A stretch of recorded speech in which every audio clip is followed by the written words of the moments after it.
Welcome everyone to the Captive Audience. It is a special edition. It is the last one for 2024. And I am Kevin Hoare, who's on to 2025. And with me here are our frequent co-hosts, Donna Anderson and Sunny Danforth, who is wishing everybody a Happy New Year, as you can see. And it's great to be here with you guys. It's been a long time since we've all been in one place virtually like this. Yes, it has. Probably about a year. Yeah. Wow, that long. Wow. It goes by fast. It does go by fast, and a lot happened in the last year. Of course, I think one of the first things to mention is that we lost one of our co-hosts, David Darnell, and wonderful man. There's no replacing him, but I think we also got a chance to appreciate him in a way that it just doesn't happen all the time. And many people got to appreciate him, including people, as Sunny, as you know, walked up to us at the Celebration of Life event and just thanked us for doing that show with him.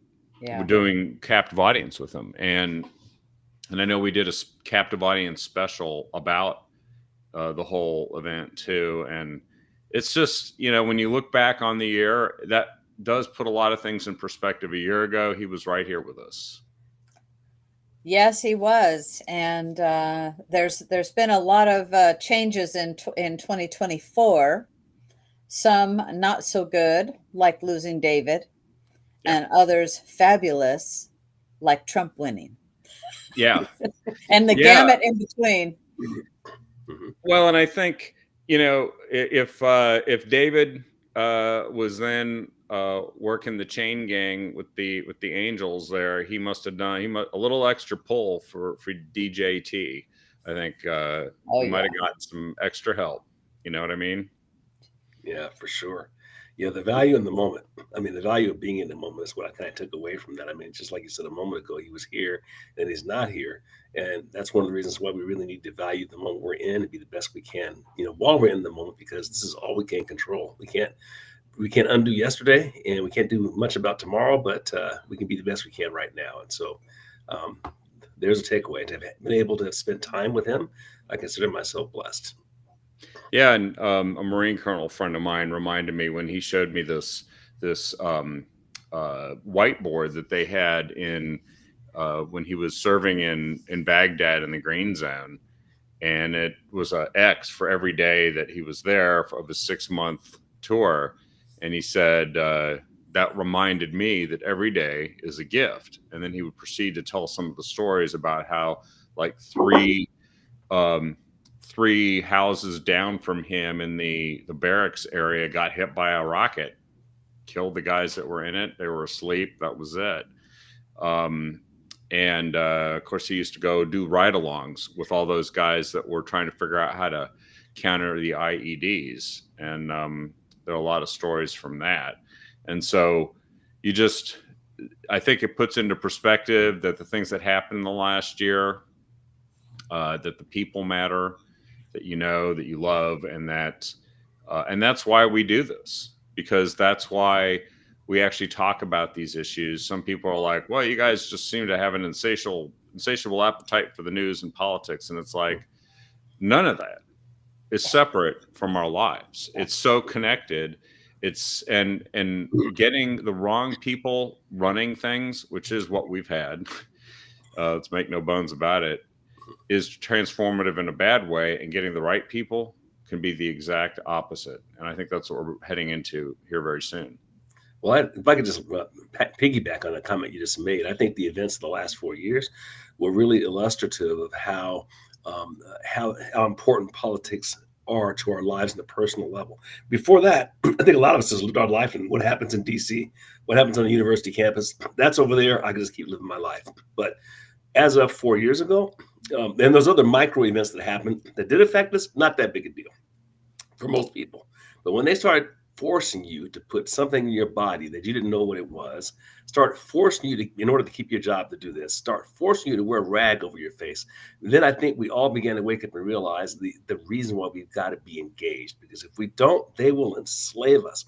And so that may be, as horrible as it sounds, maybe maybe the biggest blessing of last year is like your mom grabbing you when you were a kid and shaking you to get your attention.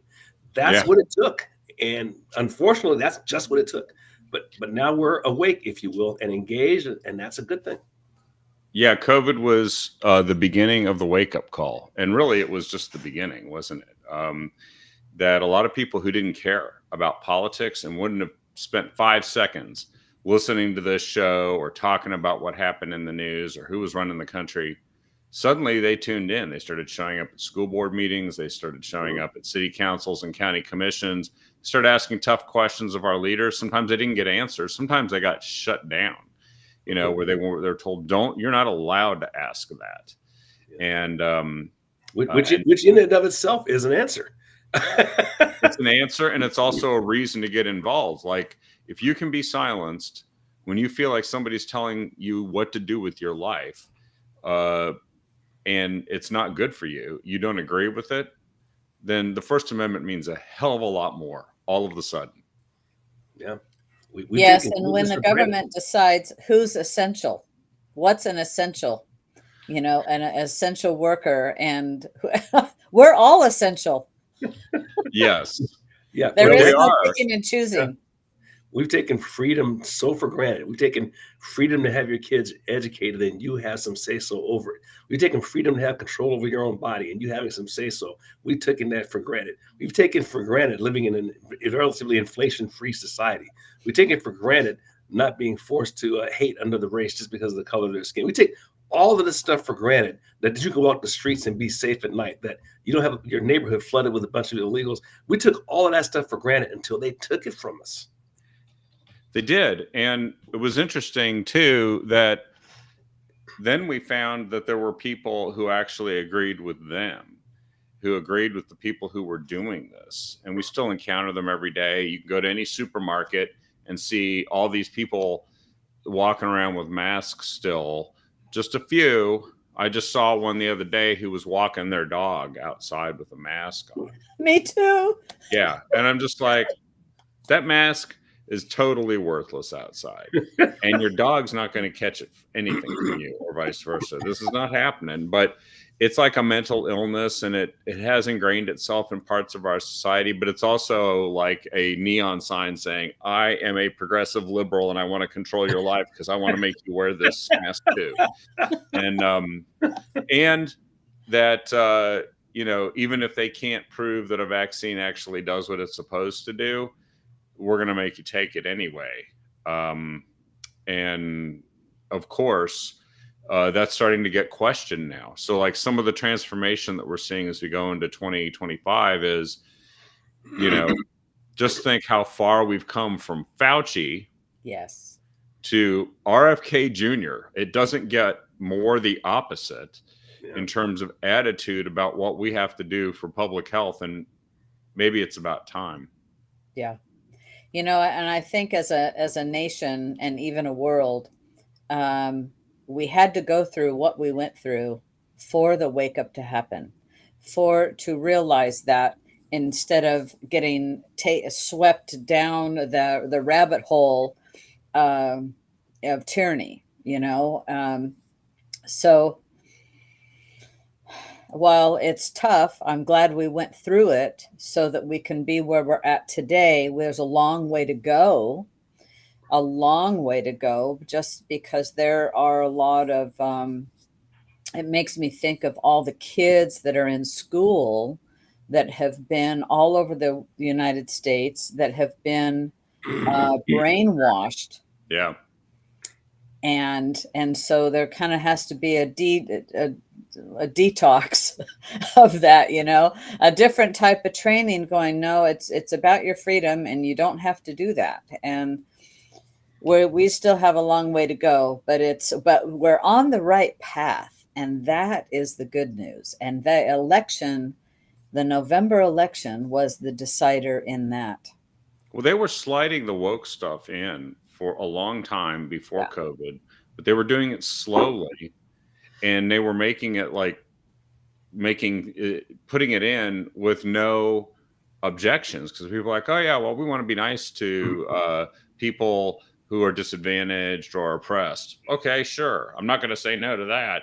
And then we got George Floyd riots, and then we got COVID, which then caused a bunch of parents to start paying attention to what their kids are being taught when they were doing Zoom school from home. And they're like, they said, what? They told you what? Right. And all of a sudden we found out that this had almost penetrated like a virus that had been dormant, until all of a sudden it went live.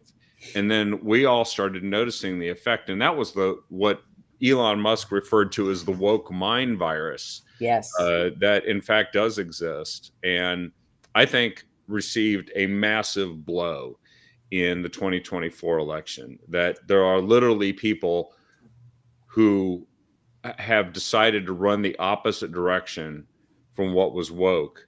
And there are people who won elections and won votes because they talked about this issue, which it used to be, don't talk about, culture war issues. If you want to get elected, just talk about, inflation and the economy and public safety or whatever. And it's like, those are important issues. And those certainly were both of those things were being undermined by the woke stuff.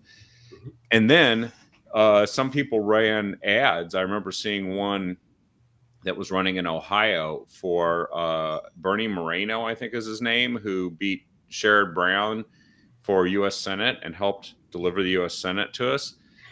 He was the first one that I saw use this and said, Sherrod Brown, he's not for us. He's for they, them. And it had a picture of that weird bald guy that was stealing luggage, wearing dresses, that was supposed to be in charge of nuclear security. And then, of course, the Interior Secretary, the admiral or whatever that, is in charge of that, who has transitioned. And I think that that's not, you could probably get away with all the woke stuff if you didn't screw up everything else. But once you screwed up everything else, then they started saying, why are you doing this other crap? Huh? Like inflation, solve it. Done hearing about the bald guy stealing the luggage who dresses up in dresses and makeup, Yeah. And I think a large part of this is they do live in their own echo chamber. And I hate using that term because it's so used. I don't think it's overused, though. But the leadership elite, they live in their own echo chamber. I come to the conclusion that they truly believe this stuff because they never come in contact with the regular Joe. So they can sit there, like, I can't remember the media guy who didn't know what the price of butter was. And I had no clue because they don't live in that world. They Morning Joe. That's the guy. He's like $7. Yeah. What? That's outrageous. He said that after the election, by the way. That just showed what it took to get some of these guys to pay attention to the price of butter. Yeah, it's meaningless to them because of the amount of money. I was going to say make, but they don't make. They grift, ridiculous amounts of money. So they don't live like the regular public. They only talk to each other. They literally only talk to each other. So that's why they just find it unbelievable that Trump would win. It kind of reminds me of, I can't remember, she was the editor of the Washington Post, I think, back when Reagan ran. And she said, I can't believe Reagan won. I didn't know a single person who voted for Reagan. The guy won 49 states, and you didn't know one person? Yeah.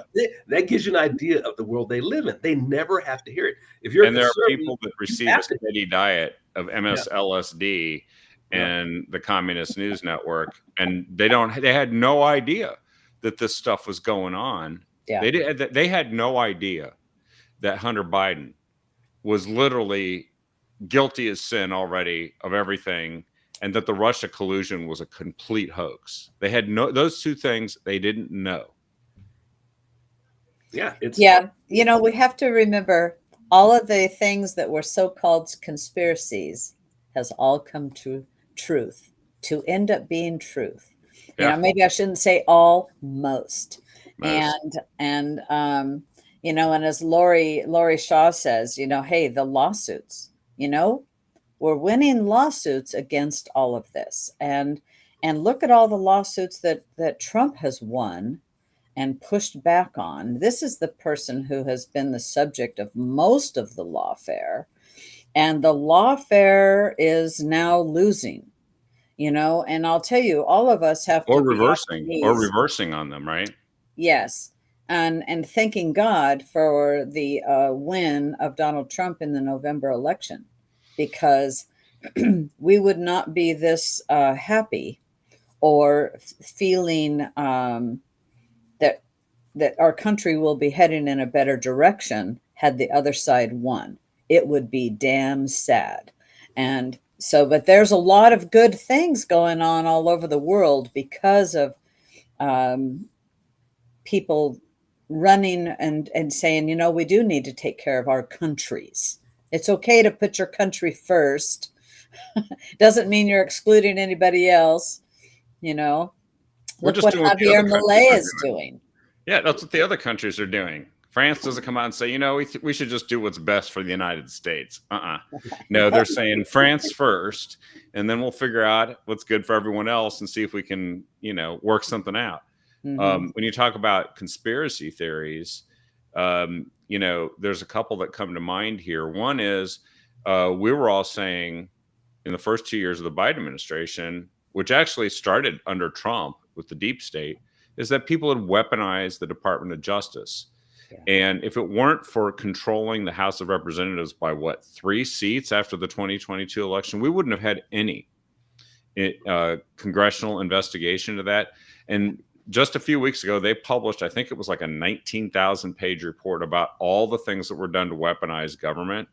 And these people that did this stuff, they got to find them. They got to haul them out in front of the public, bring them under oath, make them tell the truth, corroborate all this. And then if they committed crimes, send them to jail. And if they take the fifth, make sure everybody knows they just took the fifth, because they can't tell you the truth about what they were actually doing. And just today, or in the last 24 hours, I think the Justice Department guy in DC who turned down the request from the prosecutor in the Hunter Biden case, the guy in Delaware, that guy asked if he would join him in filing charges in Washington, D.C., because there was obviously more going on than just Hunter Biden having a gun illegally, which is all they were trying to bring him up on. And that guy refused to do that. And that guy just resigned today. The other guy who's resigned in the last 24 hours is the guy who was doing all the prosecutions of the J6 people. Yeah. And that guy is going to find himself in front of a congressional committee. And he's going to explain why he delivered they're going to be sued. Now, he's probably not going to himself be held personally liable. There's sort of, what do they call that? Limited something or other for law enforcement and prosecutors where you can't go after them personally. But if there's misconduct, and I think they're going to go after Jack Smith, the guy who's resigned and filed all the cases against Trump in DC, they're going to go after these guys. They've already got Fannie Wilson kicked off the case in Georgia too, and it's all crumbled. But we've got to follow through. We've got to hold these guys accountable and expose what they did, because they actually tried to weaponize the justice system. And then I just heard today Joe Biden said one of his great regrets. First of all, he thinks he would have won if he'd stayed on the ticket. Okay, go with that. And he said, and he was super angry at the Attorney General, Merrick Garland, because he thought he should have gone harder at Trump. Yeah, of course. But, so I think that these lawyers need to lose their law license, because what they were doing, they're making up law, then applying a federal law to a state deal, of those applying a federal thing into a state court, things that when they never would win on appeal. And I truthfully believe that this is malfeasance of the law, and they should lose their law license for undergoing taking part in this type of action. starting with Letitia James, the Attorney General of New York. She should be one of the ones, and that other guy, the guy that did the bogus case that they're still trying to sentence Trump for in um, uh, the records case, right, where they Oh, tried yeah. to turn misdemeanor um, records filing error into a felony, and Judge Mershon, and then what's the name of the guy, the New York district attorney, that guy. They got to go and figure him out because he's destroying that city, by the way. Yes. He's making it so that criminals are literally running around on the streets, killing people. Bragg. Meanwhile, Yeah, Alvin Bragg. Alvin Bragg, that's it. Well, Yeah. New York's governor is not. She's not helping either. I'm sure you heard about her commentary around the subways and how safe they are, like within hours of that poor lady being burned to death. I mean, it's unreal how bad they are. But one thing I would add to all of this is also an indictment of the press, because none of this stuff would have been able to be carried forward as much as it did if the press weren't carrying the water, for the Democratic Party. And that's what they've been doing for the last, at least 8 years, for sure. And probably one of the best things to come out of all of this is the destruction of their credibility. I mean, you look at the ratings of the big networks, they are in the toilet. And what's happened is people are no longer trusting it. People are no longer watching it. People are going to sites like this. And you look at the podcast, you look like Joe Rogan, for example. That's where people are. Or you look at, all those sites. Those are the places people are going to get their news. And that's like one of the best things ever, is to get the way to get the communication vehicle to the general public away from the people that run the Communist Party. Yeah, they've destroyed themselves, and they were prepared to just do whatever was necessary to see if they could roll the election and get it to go the way they wanted. And even that, they kind of failed at, because, I mean, Joe Biden went into a debate and they had to admit he sucked badly. And then, of course, he got replaced. That's some of the big news of the year, is that, the nominee, the presumed nominee, became the presumed nobody. And he's just spent all his time on vacation since then, every once in a while popping out to mouth off and damage Kamala's campaign, who became the nominee. What's crazy about Kamala is that she also couldn't handle the media. She has all these people that were totally ready to roll over for her, and they manipulated an interview on 60 Minutes. They took an answer she gave to one question and put it in front of another question that she was asked to make her look good, and then did the opposite to Trump. And I believe there's a lawsuit that's been filed about that regarding election interference.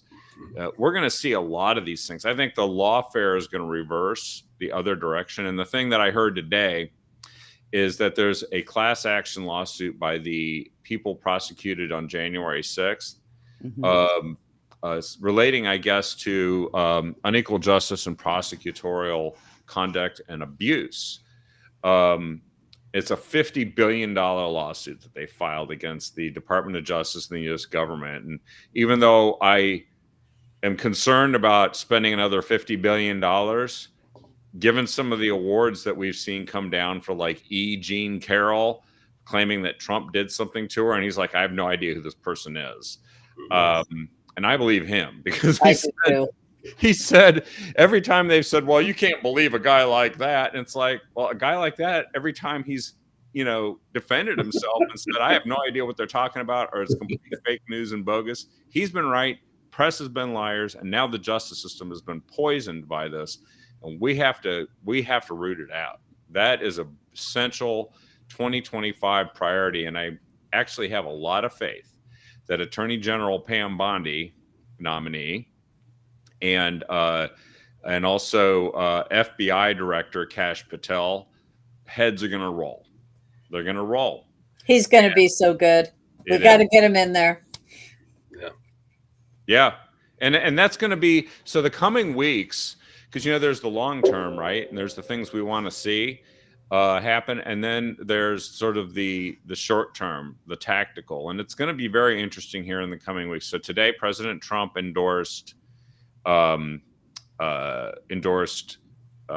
Mike Johnson for Speaker. Mhm. Right now, it doesn't look like it looks like he has to get everybody who hasn't said that they won't vote for him amongst the Republicans. I do actually hope that Republicans just get their act together on this, because the consequences are steeper than they were last time, because they get sworn in on the 3rd, the new Congress.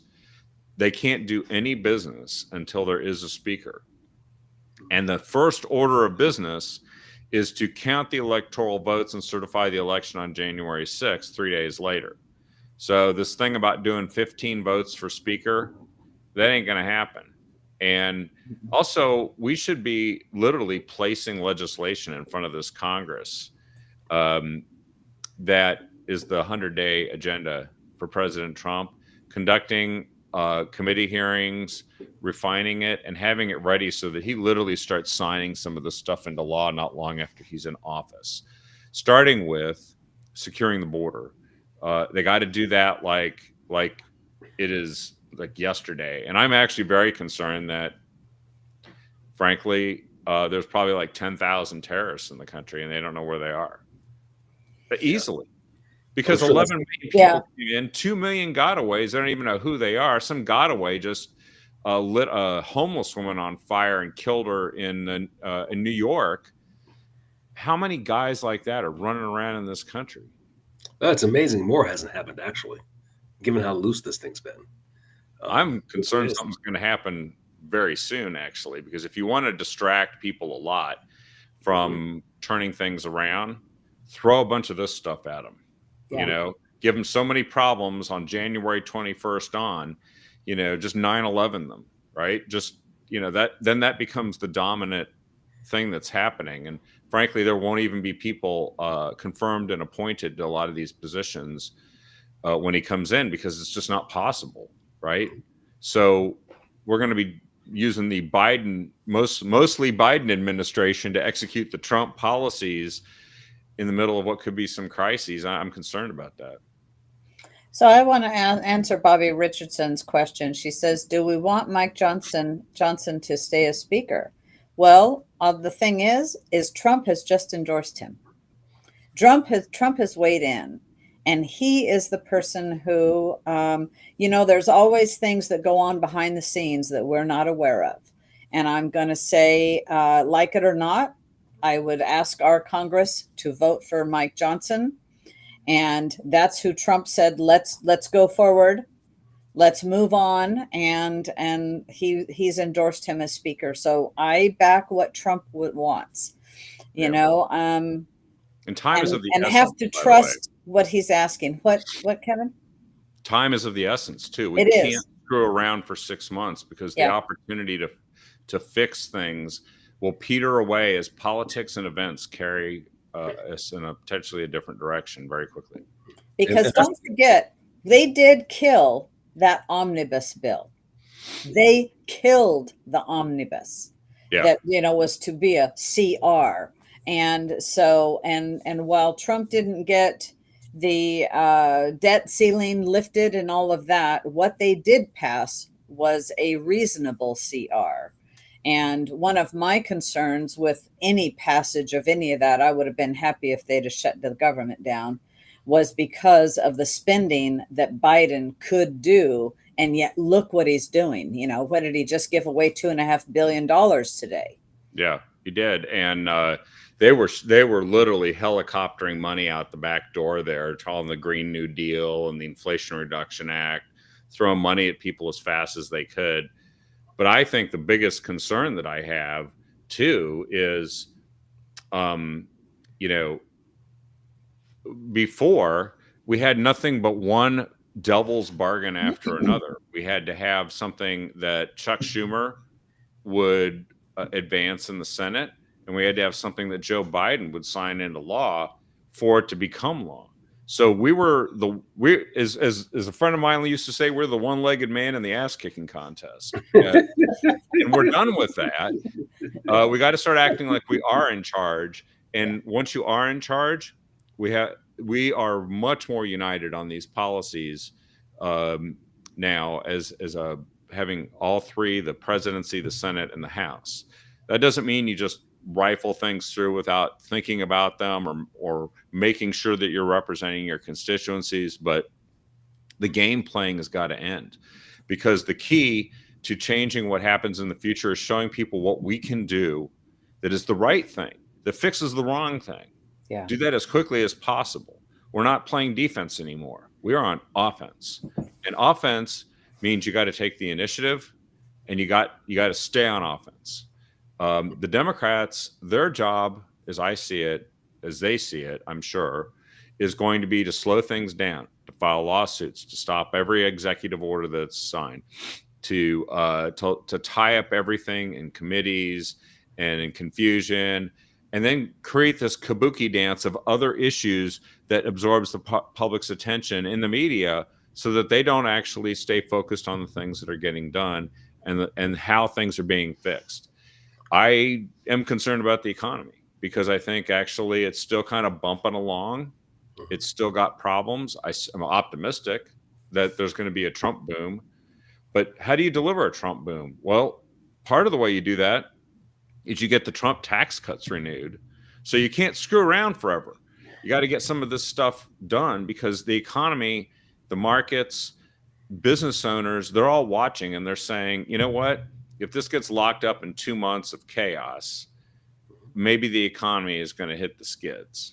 And you know what the media is going to do with that? They're going to assign the blame to President Trump and the Republicans. And then you lose the House and you lose the Senate next time.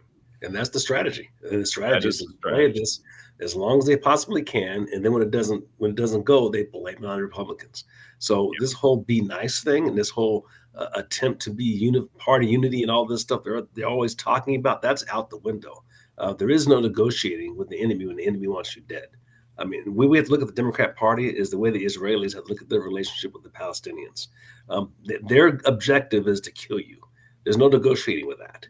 And as long as the Democrat Party is controlled by progressives, which it is right now, and for the foreseeable future, it looks like that. I think one of the more fascinating things about this whole thing is that the party's completely collapsed.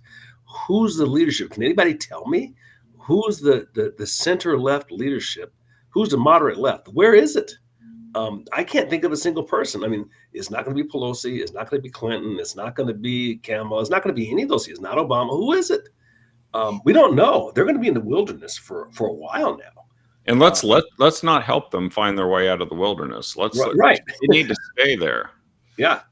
Yeah. Well, exactly. And they did just reject AOC as the head of a committee and chose a more moderate guy, so good on them. But I'll tell you, we just remember in the Senate, we have to have 6 Democrats in the Senate to work with us. Yeah. And, but I think some of the big things, especially regarding immigration, it's already been through the courts. There's things that's already been done. So I feel, and I can be wrong, but I feel that's like a done deal. We've already been there, done that. Right? Pardon? Like remain in Mexico. Boom. Yeah. Done. Yeah. And mass deportation, Trump is going to enact and do the very same thing that another president had done years ago. And so it's already been done. He's not reinventing the wheel.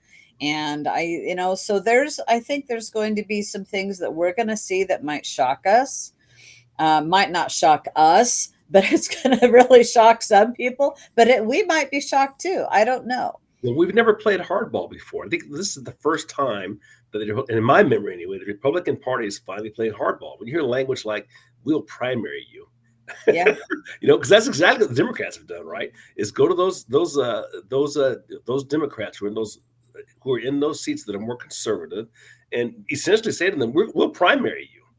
Right? So whoever's up for election next, you'll be primaried out, and we have the power to do it finally. That's right. They just the voters just loan you the power for 2 years, and that's why you got to show what you can do with it. And I think we just have to shift our mentality towards being on offense now.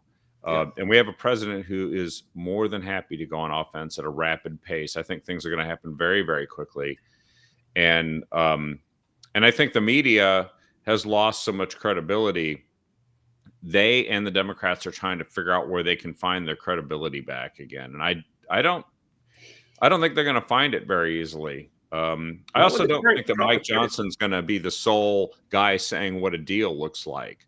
Mhm. So if you just get somebody who can kind of keep people together and get the business done in an orderly manner, Trump is going to make sure that he's listening to these guys. You Well, I'll know, tell you, one of the most outrageous things at the time, but in retrospect, maybe one of the best things, was during that debate when the moderators kept fact checking Trump and saying nothing to Kamala. Now you're sitting here and you're outraged about the whole thing, but the good thing about that is the entire country got to see I saw it. just how biased they are. Any independent looking at that, forget about the hardcore Democrats, they don't care. But the independents were the ones who saw it and thought, "Oh my goodness, look at that." And they're Yep. so blinded by their own stuff that they couldn't understand how bad that looked for them. Because not only did that sort of thing cost them the election, but it cost them, more important long term, the trust of the people. I mean, no one trusts that matters the regular media anymore. Yeah, No, and what they the don't. Democrats actually were for was terrible, and so they were stuck with a bunch of stuff people hated. Yeah. Sorry, Yeah, Sonny, go ahead. absolutely, absolutely. But you know, the our congressmen, our Congress and our Senate Republicans have got to unify behind what Trump wants to do, because this is one, why they were elected, why we do have the majority in both. And, you know, this was his election is unprecedented, winning the popular vote and the electoral vote. And, you know, I heard somebody say, oh, it wasn't by much. Well, you know, it might not have been nationwide, but it was a win anyway. And it doesn't happen like that. You know, it doesn't happen that you win both of them, and the electoral and the popular vote. And the people want change. And I want to see for me, I want to see the Republicans playing hardball. Oh I yeah, don't want our nation going status quo and what's been going on. This has been a freaking mess. Yeah, And it's time to turn things around, you know, shut the border down, get our economy going. I know Trump has those things like in the bag. yeah, You know, this is a savvy businessman. But to what is going to be very interesting, and hold on to your shorts because of what Doji's going to do.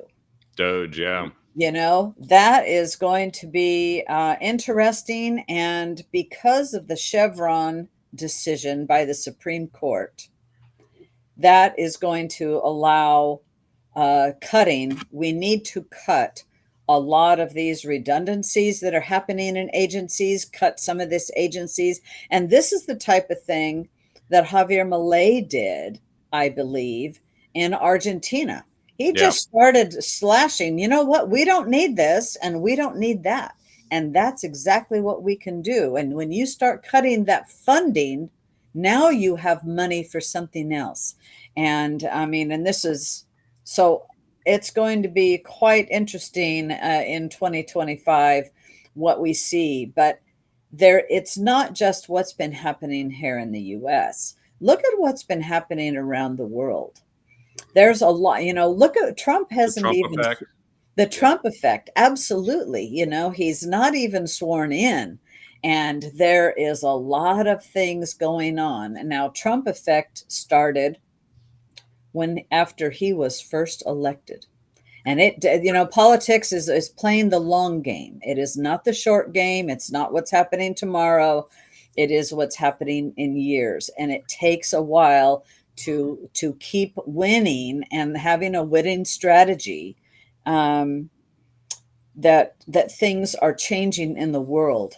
Well, And I I tell you, think I think for the first time, dovetailing what you just said, we have what you could almost call an international election. The whole rest of the world knew who the candidates were, knew who the issues were. If you looked at the news from across the world, which is what I was looking at, they all knew these issues, and it's amazing. And the reason for that is they face the same problems we face because the same people are running things.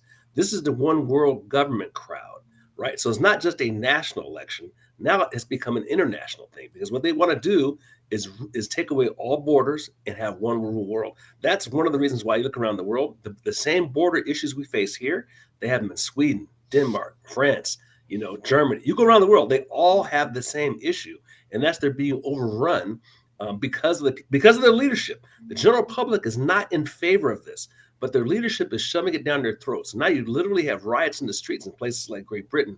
It's just crazy that this is happening because they face the exact same thing we face. So a Trump win for here, they know that what happens here dramatically impacts what happens there. And Well, the so French this government collapsed. The German government collapsed. Yes. The Iranians started saying, we might like to negotiate. And they Syria decided change. Syria fell apart and got taken over, and Assad is gone. I think that the support for Hamas is going to just dry up, and all those Arab countries are starting to say, "Well, we might have somebody we can work with."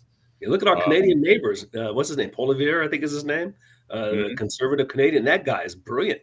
And what's his name up there is about the Trudeau. Trudeau is about to be a gunner, right? Yeah, yeah. When Trump calls Trudeau the governor of our 51st state. And what's great about that? Did you catch the leaders of the provinces were like, that may not be a bad idea. Yeah, some of them are like, you know what? We're kind of sick of this guy too. Maybe hightail it on out of here. But Canadians could enjoy some low taxes too. I also think that some of the bad actors in the world know he's serious, and they knew Biden ever since Afghanistan wasn't serious, and that led to all these conflicts. Yeah, China's got to be thinking twice about doing anything now, even though we have a long way to go to make sure that in the long run we can deter them. There's a lot of stuff that didn't get done for the last 4 years. It's a mess with our military that we got to fix. But I also know that they're going to be serious as a heart attack about fixing it. I think the reason Trump is going after the Panama Canal is actually to thwart China. Yeah. It is. It's absolutely and truthfully, there was a clause. And, Jimmy Carter's passed away. He's the man who cost us the Panama Canal for $1. And you're still on Wednesday podcast. No, you can still talk about it, Wednesday. Well, but what you're saying is there's a clause in the Panama Canal Treaty which says that we can step in when it needs to be defended in our national security interests, and China's influence over that canal must be countered. And I also think that it was kind of a message to a lot of other people, including China, that have been doing this kind of stuff in all throughout Central and South America, in the Pacific Rim. Mm-hmm. These countries that are cutting deals with China, they're gonna find that the art of the deal is coming their way.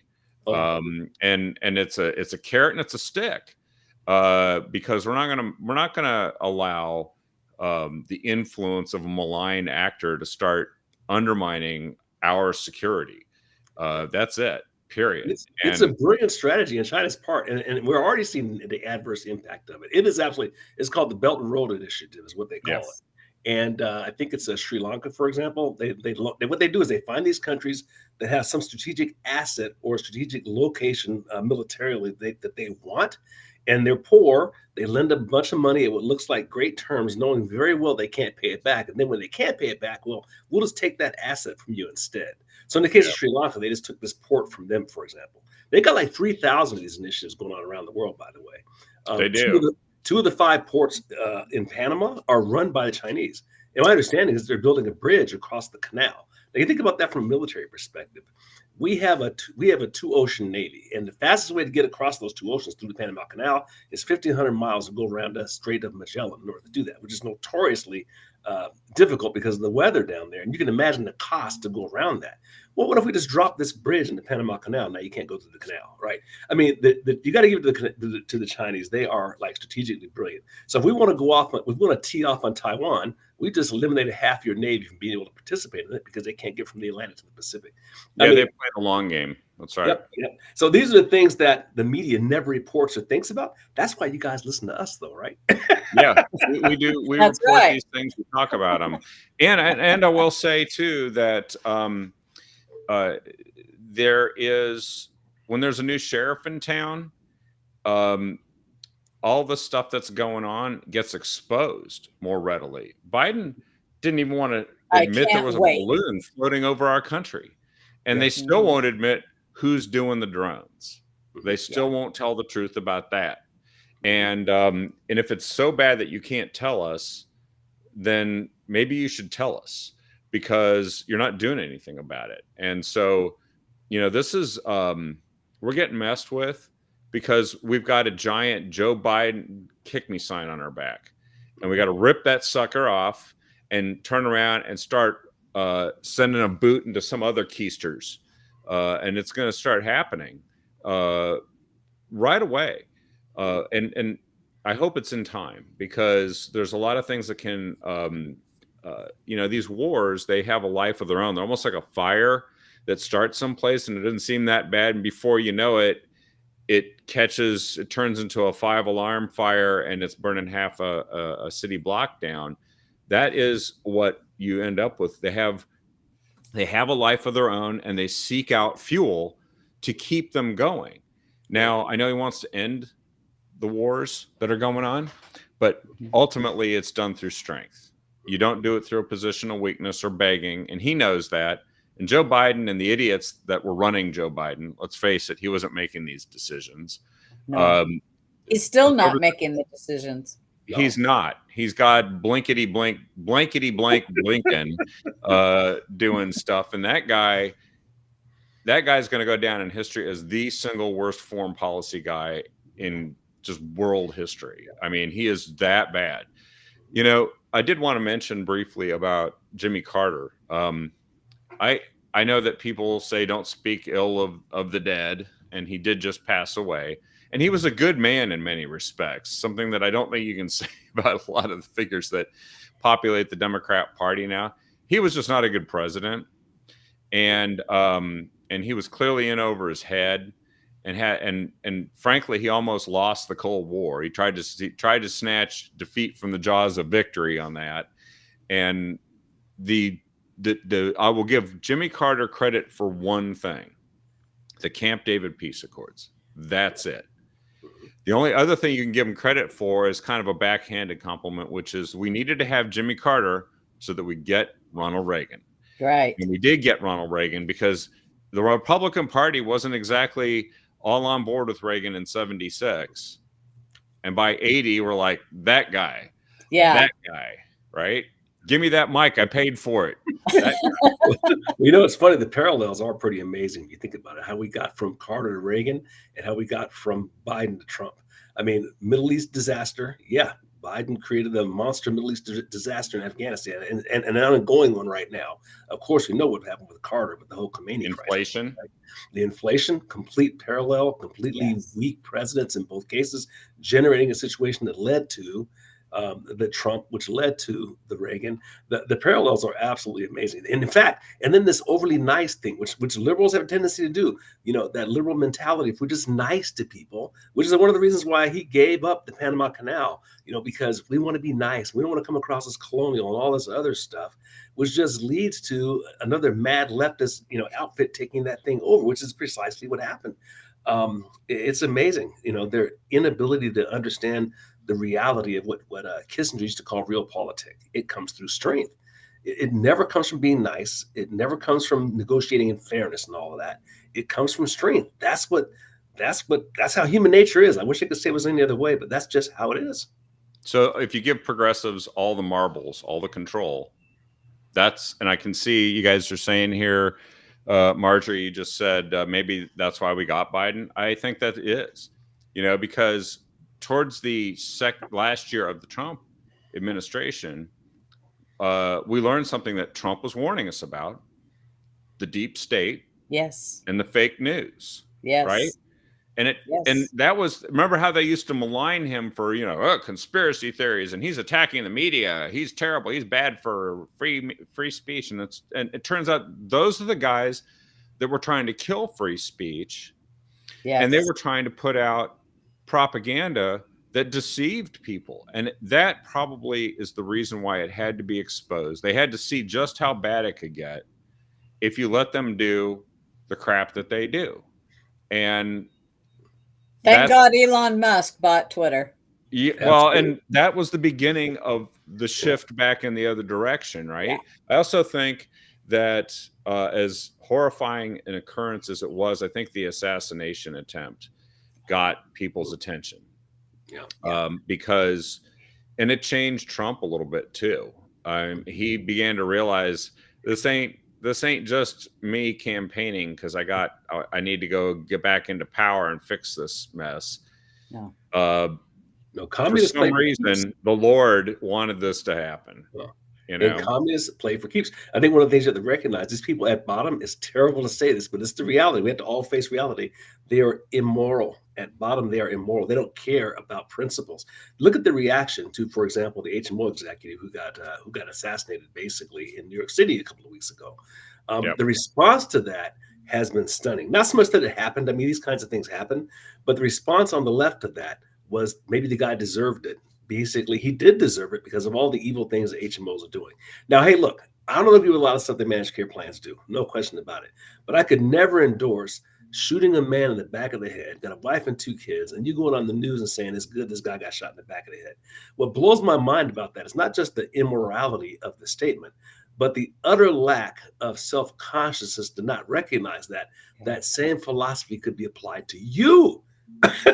You, yeah, the person who's saying that, what you're saying is it's okay to shoot somebody in the back of the head that I disagree with. A country can't work that way. It No. just can't. But yeah, that's the mindset of the communists, of the progressive leftists.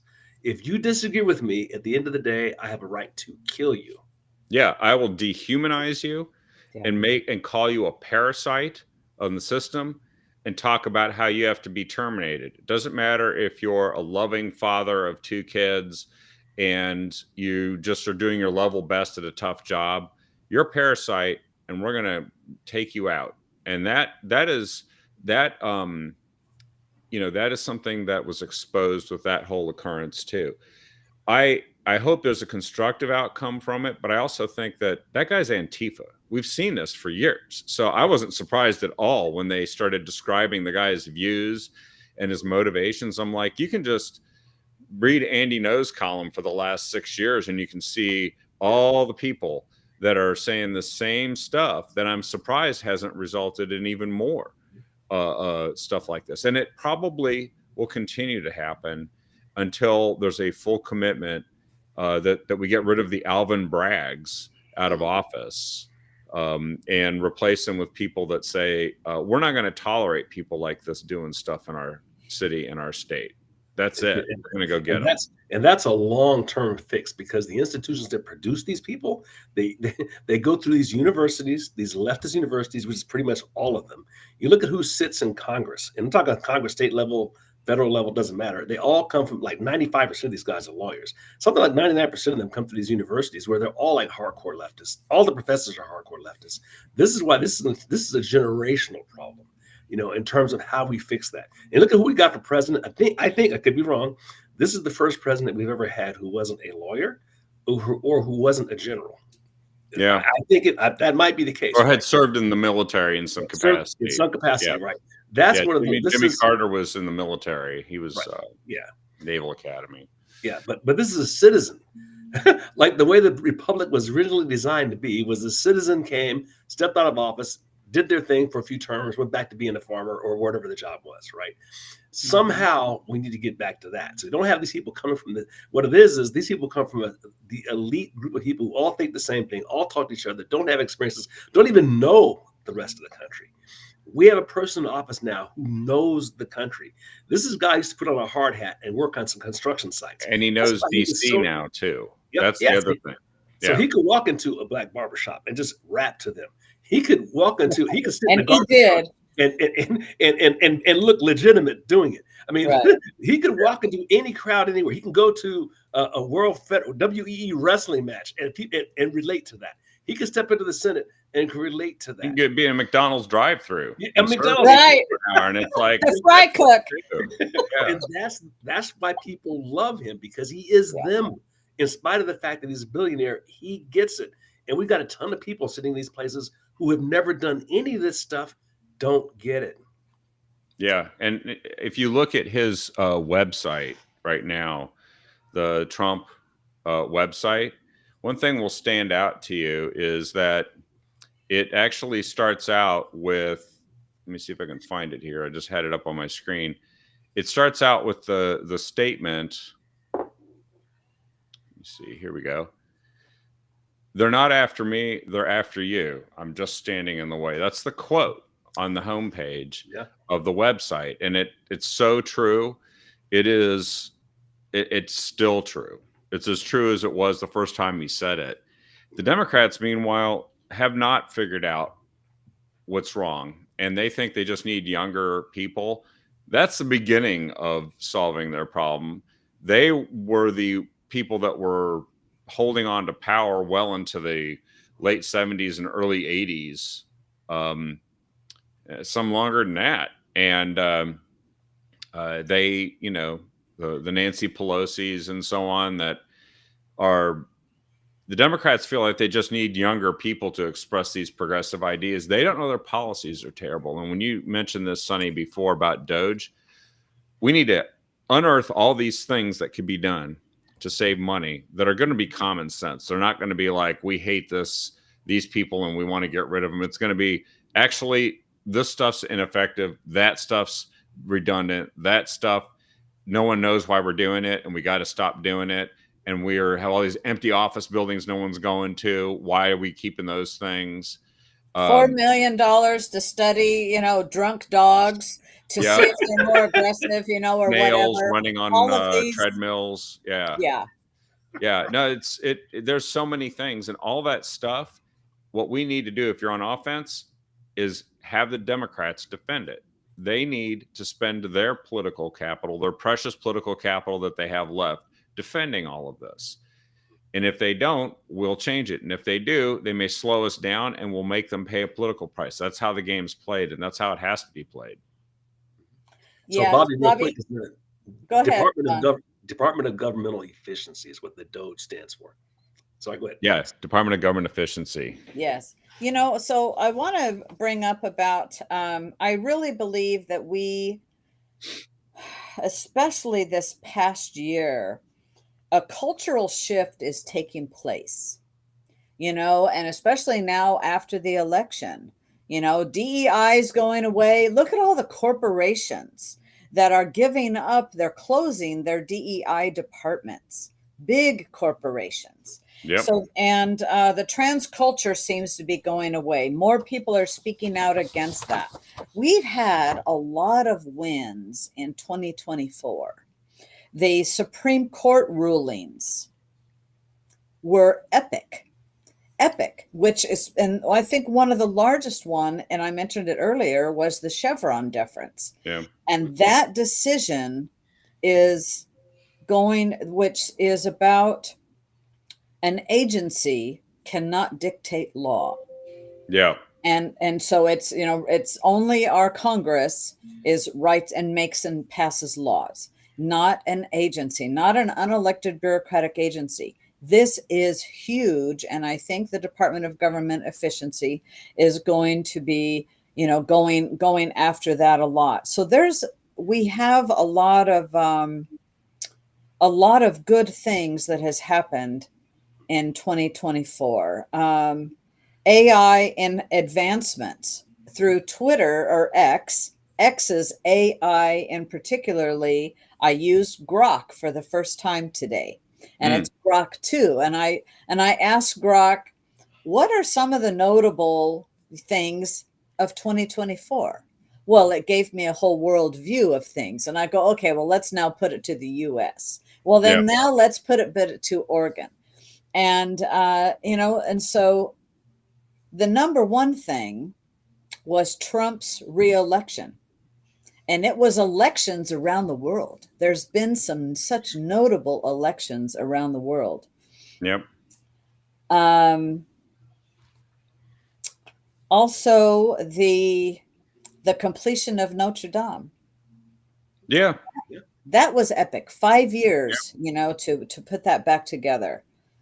The damage of Hurricane Helene that has been has been something that people have seen a lot of. And if we had, going back to everybody's comment about honest media, had we had honest media, there would be so much more pressure on the Biden administration to help those people that have FEMA. I mean, imagine Yeah. FEMA, a government agency, going, no, don't go to any, if there's a Trump sign, don't go to them. Yeah. You know, this is an agency that all of our taxpayer money goes to. They work for us. I'd like to make a quick comment on that, Sonny, because I just had to say this. This whole thing, if you think about it, one of the things that the left has always hit us with is you can't talk about social issues, right? Or these things, don't belong in the public square, namely religion, right? When the reality is, all of politics, the undergirding of it is what you should do, right? What else is the reason for law other than to determine what you should do? And what determines what you should do is morality. And what determines what morality is religion. And this whole thing has been about the elimination of Judeo-Christianity, which is in effect saying the elimination of Western civilization. And that's what the left is about. And how do you eliminate Western civilization? You eliminate the ability to tell the truth. Nothing's more satanic than making everything to be a lie, destroying the language so that you can't speak the truth. And you look around at all of the things they've done. This whole thing around the pronouns, for example, is a perfect example of that. This whole thing around a man standing in front of you, a grown blah, blah, blah man standing in front of you and telling you he's a woman, and having a whole infrastructure society agreeing with him, or having grown men in the coaching women's volleyball who refuse to defend those women. I mean, that is sick. but that is what they're trying to impose upon us. So at the end of the day, it's all about morality, all of it, and everything else flows from that. They want to flip right and wrong. They want to flip right and wrong. Exactly. And you cannot get away from that.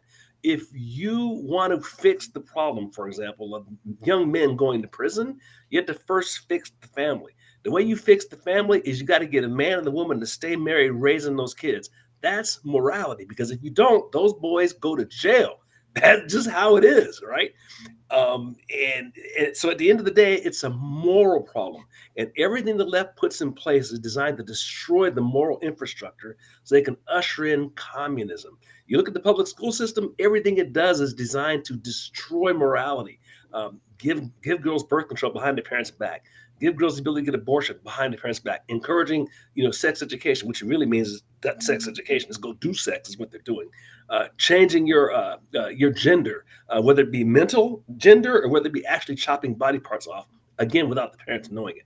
All of this stuff is blatantly immoral. And if you destroy that, you destroy society. If society is destroyed, you can't have freedom.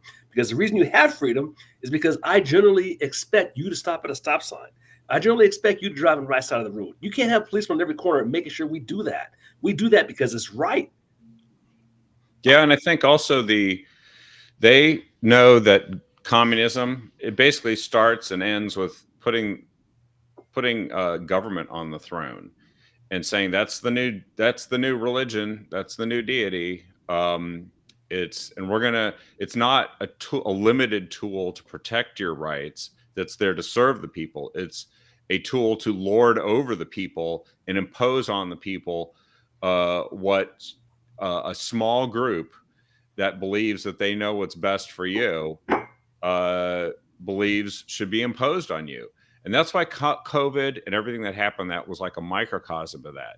It really gave us a temporary sampling of what it looks like if you replace the system of freedom and limited government with the system of mandates and unlimited government that can intrude into every part of your life, because then they can impose these new moralities. They can decide that it's fine if a woman gets beat up at a volleyball game by a guy who thinks he's a woman or just says he's a woman, and then goes into the locker room and exposes himself to 5 inches away from these same women who had no say in whether they would have their privacy violated. We heard that from Riley Gaines, and we know that that's actually what happened.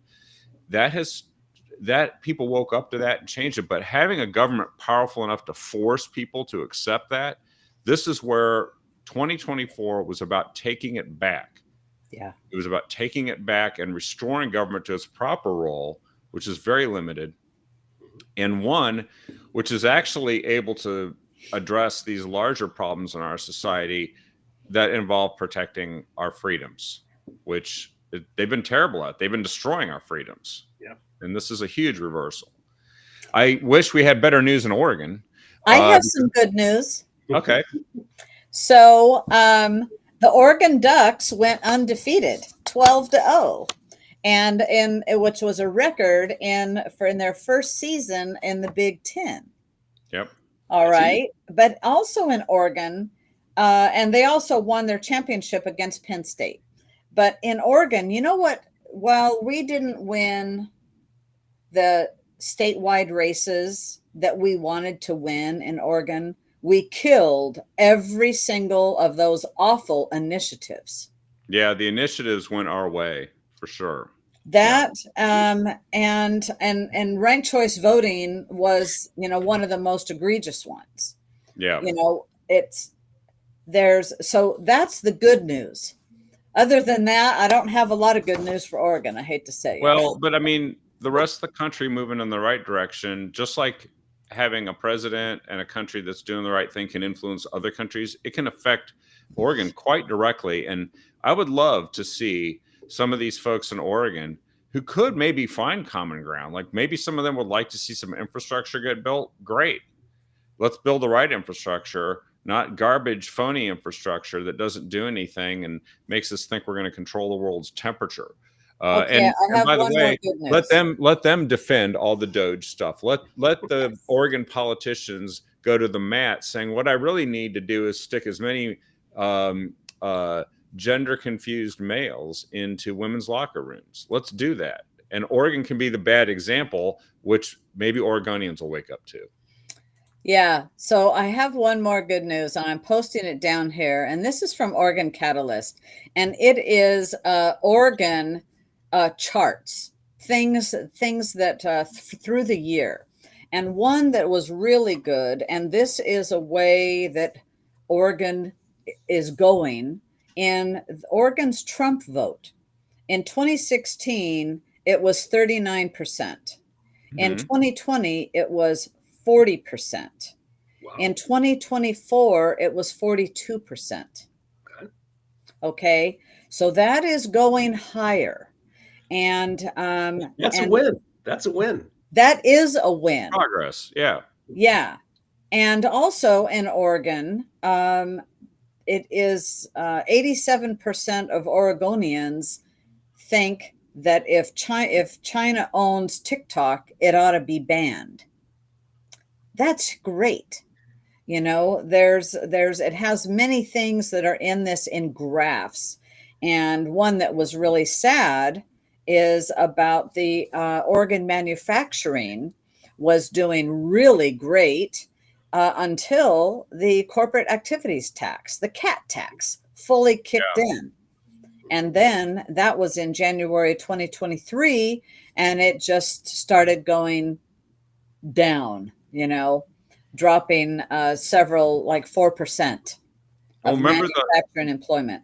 Remember the whole thing, and I know we'll have weeks and months to talk about this stuff, but remember the how the CHIPS Act and all the stuff that they were doing in the state government as well. We're going to lure all these companies in to rapidly expand and turn Oregon into this semiconductor machine. And then we lost to Ohio, and we lost to Arizona. And now I just saw the other day that Kotek literally has decided she's throwing in the towel. She's not going to bother to bring more land, which she has a special power given to her by the state legislature to bring more land into the urban growth boundaries so they can offer expansion capabilities to Intel out in Hillsboro. Yeah. Intel is in trouble, and they're hurting, and Oregon is in trouble as a result of being unable to cater to them or any other companies to come here. It's a bad business environment, and they don't care. They aren't doing anything about it. Tina Kotek is facing re-election in 2026, and she was not somebody that Democrats were in the general election were putting in their voters pamphlets saying, look who endorsed me, the governor. Nope. Yeah. Yeah. I'll tell you another thing too, and here's another positive. If you stop to think about it, because of the way that our electoral system works, why would a presidential candidate, in say Trump's case, spend any time in Oregon, Washington, and California? They wrote them off, and so why bother? And they still inched rightward big time, in spite of the fact that they weren't getting any attention. Imagine how much attention they might get if it started getting close, and it's getting close. You look at the county by county in California, Washington, and Oregon. Mhm. It's it's overwhelmingly, pro-conservative, pro-Republican. And those counties that are super liberal around those cities, they're inching in the right direction because of the things that you just described. So I think there's ultimately it's not a win right now, but the progress is in the right direction. It And we is. did fire Mike Schmidt in Portland, so he's being replaced in the Yes. Schmidt show. So, There is hope. there's hope. If Portland can start writing its direction and the rest of the state can see the writing on the wall, maybe things can start to reverse. But we also have to do our work here in Oregon and explain it. We got to be communicators and get these points across. And Yeah. frankly, we got to make sure that people understand that regardless of the garbage they hear in the media, where they say, President Trump hates Latinos or something, and it's like, no, actually, he's deporting the criminals first. The rapists, the murderers, the 650,000 people that Biden let in with criminal records who don't belong here. Those people are leaving first. How are you about that? Actually, Okay. he gained because of his immigration stance, wanting lawful immigration. He gains more Hispanic voters respect and vote because of that. That's right. He actually They got don't want record. those people that waited in line, people that have come here lawfully are pissed that the border is wide open like this and that we don't know who has entered this country. Well, their neighborhoods are hurt first by this stuff. Yes. And that's the thing. They feel that immediately because they're not going to Bellevue. Yeah. They're not going to Lake Oswego. They're going Right. to South Yeah, California. Tren de Agua is not heading for Lake Oswego first. They're heading for whatever neighborhood they think they can embed themselves in and then subjugate those people.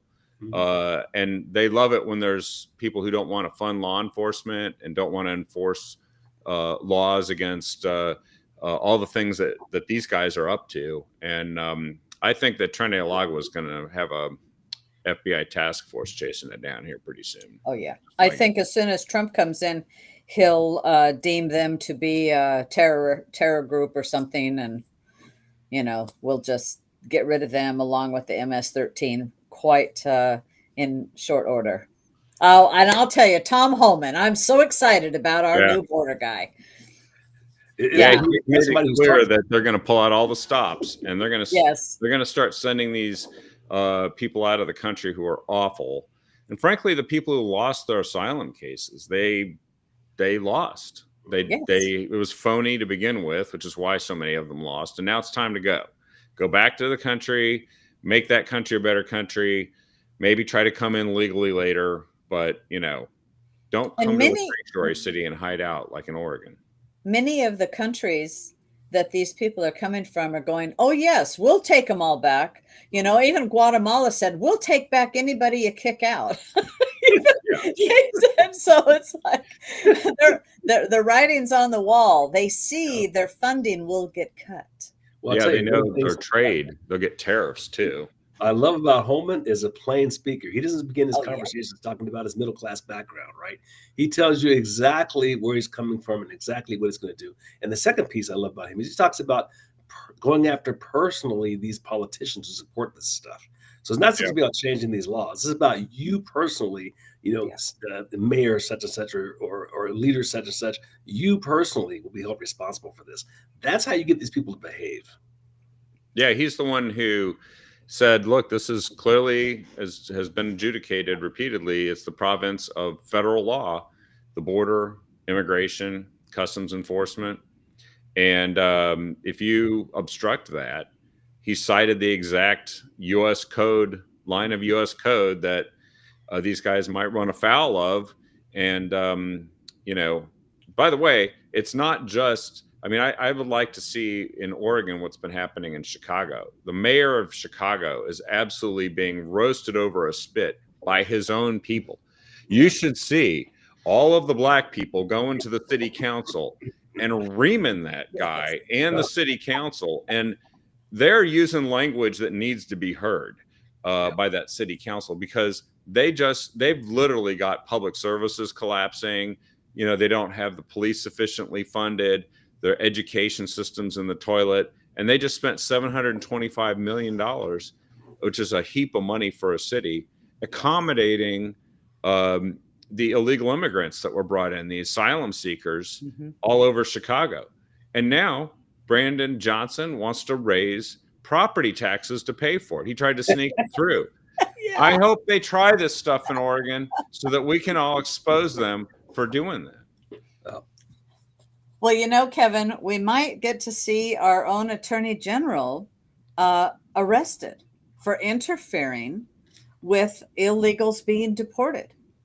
You know, he's the one, he's just said, Dan Rayfield has said that he's created a task force that's going to work absolutely against Trump in anything and everything. Yeah.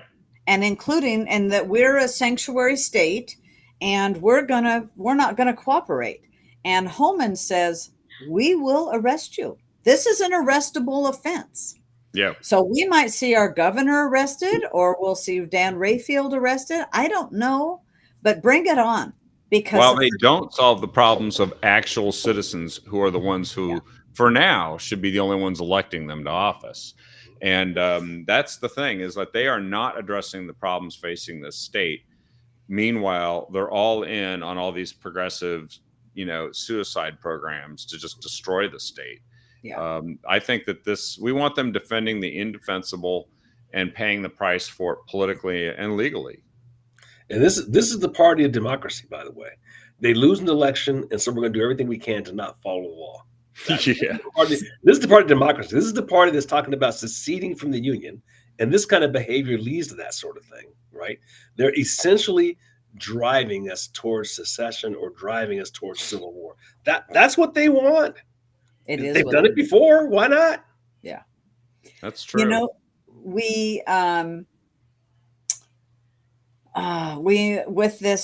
with Tom Homan and the immigration situation here in Oregon, it's going to be very, very interesting. We're just going to have to see what happens with that. As far as I hate it. I lost my. But I know what you're tracking on, and I think this is why the fight in Oregon is on the front line of all this battle that's coming. Other places are going to get their act together. Oregon's going to be the poster child for what's going wrong and what's being done wrong. And if the progressive Democrats want to go and fall on their sword for these policies, they should go ahead and do that. So we can all make sure that everybody understands they're being poorly led and poorly represented in this state. Expose the truth. That's going to be one. There's a friend of mine who loves to say this: all progress starts with telling the truth. It does, and that Oregon needs it. And like you said, the mission of getting communism in there, Don, is banning the truth. Yeah. And then replacing it with lies. What better place to fight that fight than the state of Oregon? Yeah. And here's an interesting factoid that jumps in just with this stuff. Of the red states over the last 4 years, 19 of the 20 states with the highest proportional job growth from February 20 to February 24 are states that voted for Trump. So 19 of the 20 that reported the highest growth. Is that a surprise? They're red states. So where my thought was going was that if Trump is talking about enacting in-person, same-day voting, 1-day voting on paper with ID, if that happens, along with Judicial Watch's lawsuit to clean up our voter rolls, yep, and we absolutely go out and register Republicans, we can turn this state around. I believe we will have, with honest elections, clean voter rolls, You know, like, for example, I know of two people that live out of state and received and are registered in the state they live and receive the states that they live in and Oregon's ballot. Yeah. That's two people that I know of. And there's a lot of that. And so I think if those types of things happen, it is going to be, we can turn this state around. And I believe we're more Republican than people actually think. That's right. And we should start with the people who clearly are Republicans and aren't registered Republican, because there's Yes. a bunch of them self-identifying. They just did in the last election. Let's talk to them. Let's go on offense and make sure they understand. And it does involve fighting the fight against the entrenched fake news media and Oregon's own little deep state. Those people have to be held accountable, and they should be. That's how we fix it. That's how we fix it. We turn it into votes. So I'm optimistic. We're the grand optimistic party, and we know we can fix it, even in Oregon. I think we can. I'll give you another little positive. You know, I was the chair of Umatilla County Republicans. I'm no longer the chair. And at the last meeting that we had, well, it was in December. It was more of a party, actually. A statistic that I looked up just in Umatilla County I was 6 years as the chair. In those 6 years, Democrats lost 22 voters and Republicans had gained over 2,500 voters in Umatilla County.